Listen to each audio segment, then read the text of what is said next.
Hello everyone, this is Dr. Tom Nacella from Strategic Chiropractor and strategicdc.com, and in this segment I want to talk to you about chiropractic documentation errors and omissions.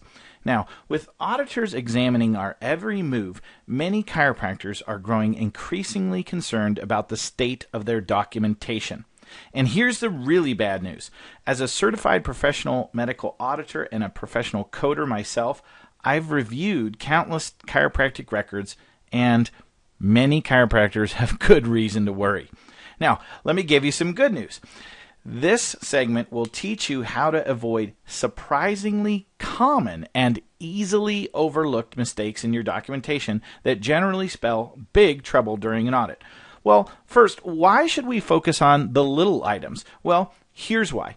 Most audit tools used by insurance companies have about 18 to 20 items that a chiropractor would need to pass, typically with an 80% score or better. Now, if you do the math, that means you'd have to get 15 or more items correct to pass your audit. And unfortunately, that doesn't leave much room for error. So if you simply can't afford to make mistakes, especially mistakes that are small and easily preventable. So with that in mind, here are the most common small errors that I see chiropractors routinely make. First, slop. Instead of soap, most chiropractors who are trained to document soap, you indicate slop. You know the drill. S equals subjective, O equals objective, A equals assessment, P equals plan. Plain and simple, those are the basic requirements for your notes.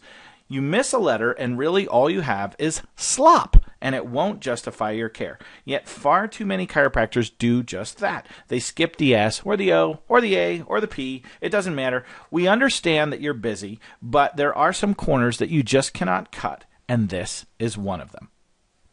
Next, signatures. There are a variety of acceptable signatures that Medicare and other payers will permit as standard documentation, but the one signature that is definitely not acceptable is the one that is missing. Put simply, you are required to sign all daily notes in some way, shape, or form.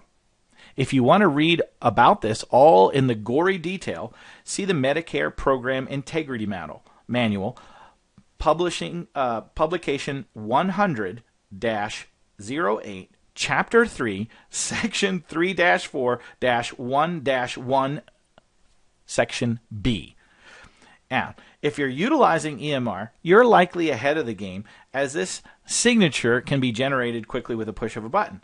If you delayed using EMR, perhaps the cramp in your hand you get from signing all of your notes will persuade you. Next, abbreviations.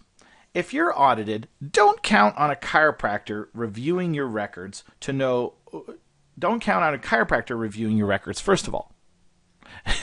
Second, don't count on whoever is reviewing them to know what PRL or ASRA or even sublux means.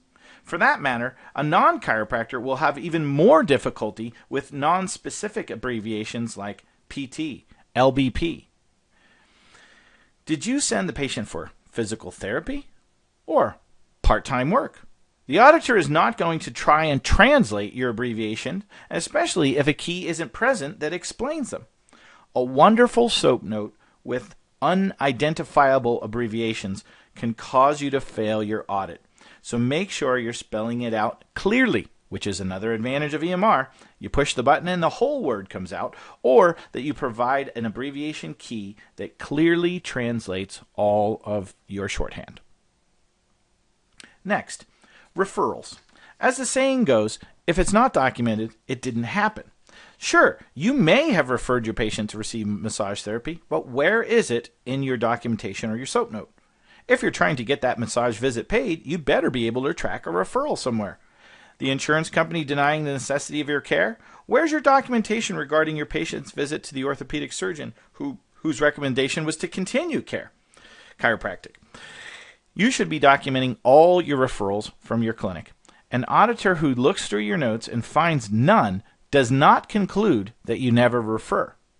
The auditor thinks that he's found a chiropractor who fails to document thoroughly, and he looks to see what other mistakes he can find. Next, legibility. This should be no issue for those using an EMR system, but for the docs who are still considering the switch, let me say this. A cranky auditor has no reason to try to decipher your chicken scratch. They can just declare your notes illegible and move on. Remember, auditors are paid on volume, so they want to give you the pass or fail and move on quickly to their next victim. Identical notes. If every one of your visits look the same, watch out. Now, certainly EMR can make your note-taking simple and easy, but this is one area that there can be too much of a good thing. Do not simply copy one daily note to the next visit after the next visit after the next without ever making a change. After a handful of visits, it's apparent that you have a nice system, but you're not using it correctly. Phone documentation. Does your staff ever speak to a patient who cancels for some other medical reason? Do you speak to patients over the phone about care issues? If either of these situations are happening, they better be documented. As above with referrals, lack of this information actually speaks louder to an auditor than the presence of this standard documentation. In conclusion, if any of the above items and cautions seem simple, they should be. The problem is that if an auditor finds any of these basics wrong, they know that you are more than likely to be deficient on the bigger items as well. In other words, your little issues have now created a big problem.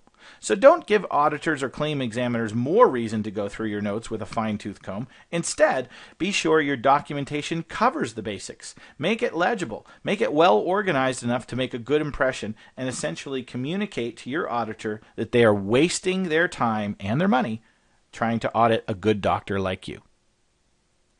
Hopefully, these tips will help you in terms of fixing up some of the small and basic documentation errors and omissions. This is Tom Massell with the Strategic Chiropractor and strategicdc.com, and we'll see you next time.